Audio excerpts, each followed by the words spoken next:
Okay, so we're going to use oceanography, the study of oceans today. If you watched the video yesterday, we know that this is a reference book. So if I'm kind of having some questions or if I'm curious about the ocean, this is a book I could read to help get some of the answers to my questions. All right, so we're going to look through this book today and look for some text features. And I included this text features chart in your assignment today. If you want to print it out, you certainly can and glue that in your reader's notebook. I also included one in an email to your parents, and it's a little bit more condensed. We're going to also do text features this week in our writing lesson.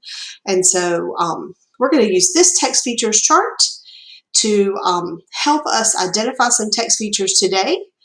The other part of your assignment is to look at this chart, and you have this in your assignment, and you can either print this out and take a photo and upload it, attach it to the assignment, or you can just type right in here, and at the end of the assignment, I want you to pick your own nonfiction book, and I want you to see what text features you can find on your own, kind of to show me that you listened to the lesson today.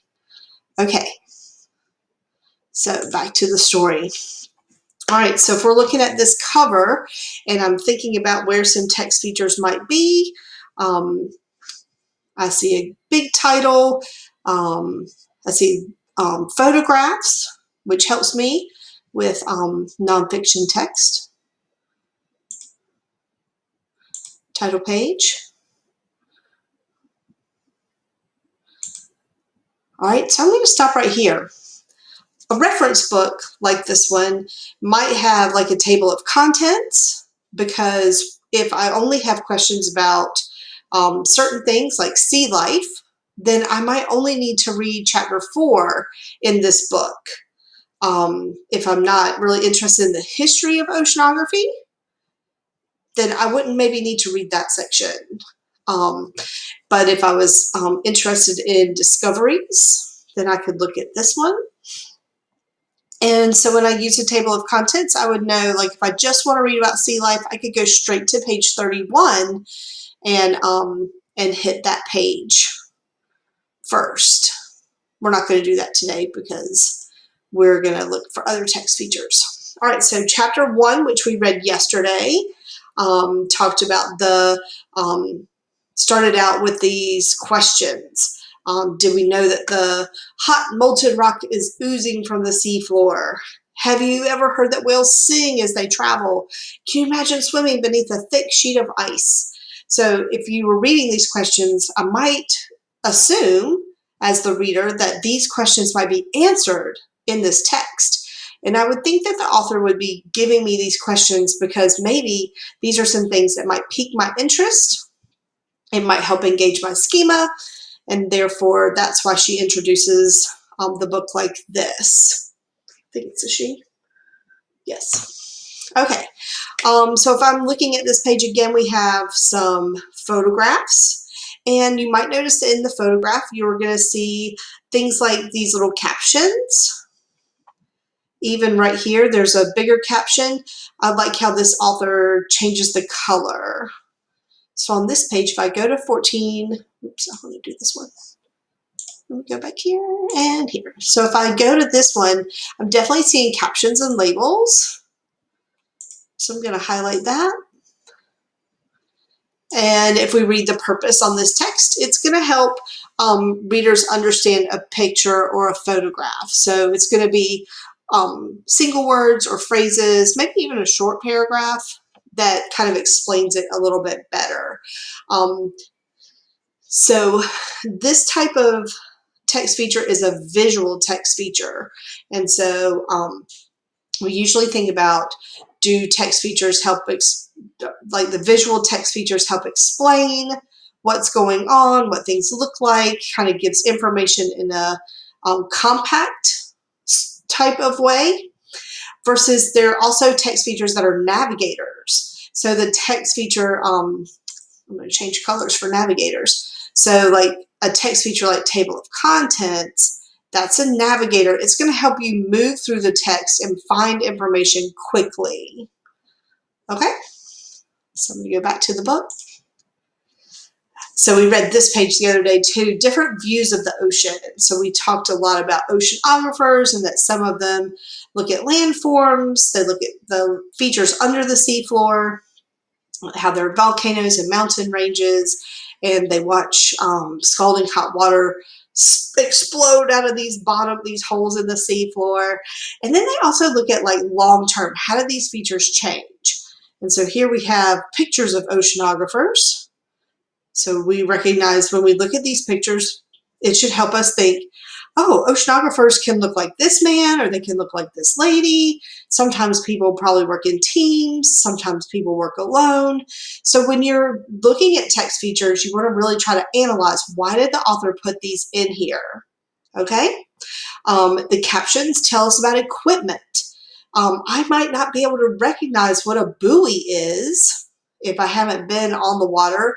And so this, if this word buoy here, and then I see this yellow thing, I can kind of as a reader go, ooh, that's a buoy. The other thing I noticed on this page is the word organisms. So it's in bold-faced print.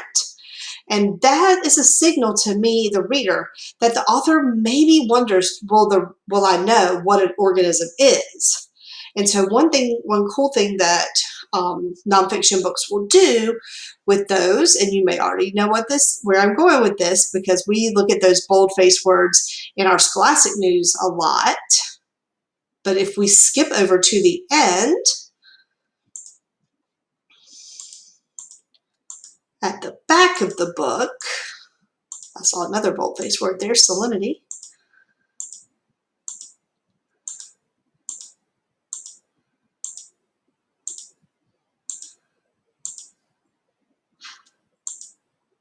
Yes. So in the back of the book, they have a page called Important Words. And if I look, they're in alphabetical order. So I've got A, B, bioluminescent, C for camouflage and continental.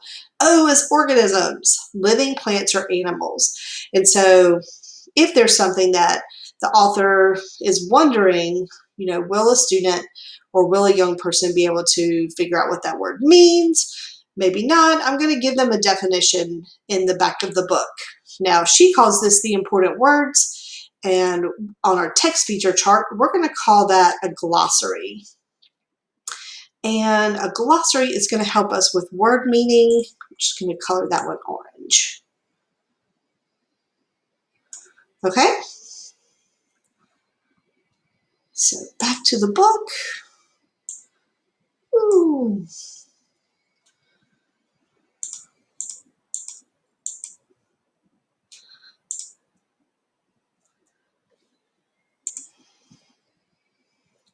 Another thing I noticed on this page of the text is how we started with chapter 1, the science of oceanography. So we have this big section, this big heading, or this big title of the chapter. But on this page, I have a purple heading that says different views of the ocean. And so in this section, when I look at that subheading, that tells me that I'm going to read about different jobs that oceanographers have. The whole section is about oceanographers, but we learned from these two paragraphs that they do many different jobs. Some are looking at landforms, some are looking at the water's movements and its effect on weather, some are looking at the organisms, and then finally, other oceanographers are looking at pollution and how they can help protect or clean up the pollution that's in the oceans. And so the subheading kind of gives me a quick little place to stop and think, oh, I'm going to look at the ocean different ways from a different point of view, depending on what kind of work I'm doing. And then on this page, we notice that there's chapter 2, the history of oceanography. So now we know we're changing topics altogether. We're still talking about learning the science of the ocean, but now we're going to kind of focus, instead of on the people and the jobs they do, on the history. So like, where have oceanographers come from? Like, what did they do at the beginning? So let's go to our text feature chart. And so we have headings and subheadings. those, we'll put those in the navigator section. So our headings and our subheadings. Okay.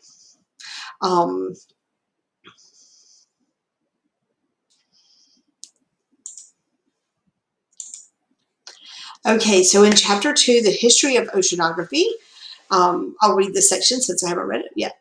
Oceans and seas have fascinated people for centuries. Long ago, people knew little about them. Some people believed a ship could sail off the edge of the earth and tumble off. There were some people who believed that the gods controlled the waves. They offered gifts to these gods to make them happy and the seas calm.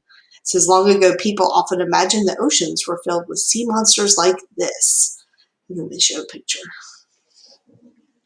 Artists sometimes got their ideas from sailors who told terrifying stories. So notice the subheading, some brave sailors. That makes me have a clue that, I'm going to probably read about people, certain people in particular, like certain sailors that maybe were a little bit famous. Most early sailing trips were short. For instance, Greek traders only sailed from island to island. But in 1492, Christopher Columbus sailed from Spain across the Atlantic. After 2 months, he reached a group of islands near present-day Florida. About 30 years later, Ferdinand Magellan and his crew made an even longer trip. They sailed around the world. In 1768, England's James Cook led the first scientific voyage. Scientists traveled with him to gather information on any new plants and animals they saw. In 1872, England sent out another group to study everything about the sea, as if that could be done in one trip. Sailing aboard the Challenger, British scientists visited the Atlantic, Pacific, and Indian Oceans. They discovered thousands of new plants and animals. They measured water temperatures and checked the ocean's depths. They took samples from the sea floor. It is considered one of the greatest scientific expeditions of all time.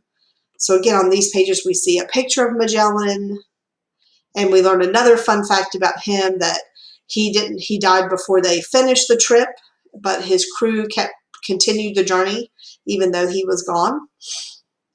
And then we see a picture of the type of sailing vessels that these sailors sailed on, or one example.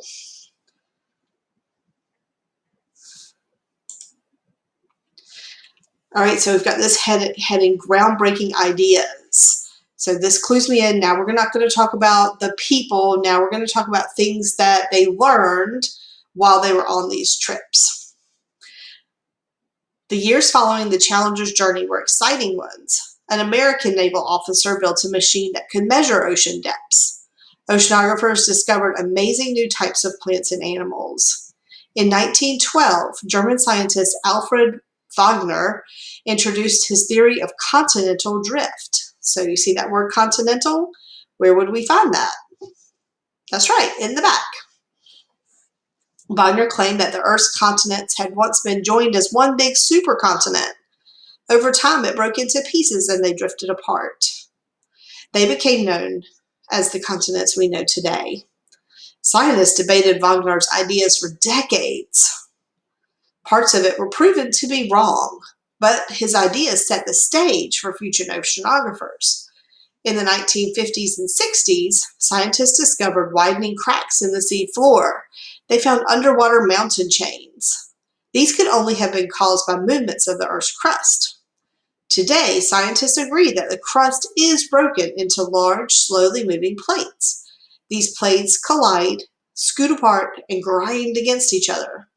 Scientists use the theory of plate tectonics to describe these movements. So the text feature on this page, we have a nice photo of Alfred, the guy that started the idea of continental drift. But what's cool is they start over here, this timeline. This is another feature.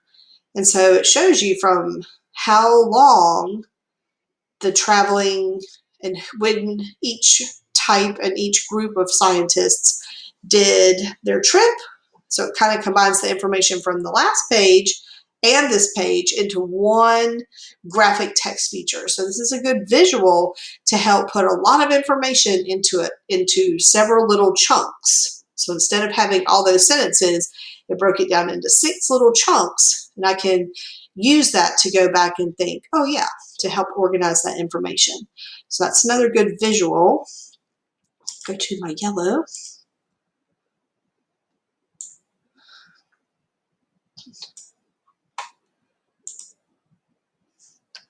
All right, so I'm going to stop us right here, and we're going to probably use this book several more times for this unit, so I don't want to read too far ahead, but and we'll also talk about some text features in another lesson.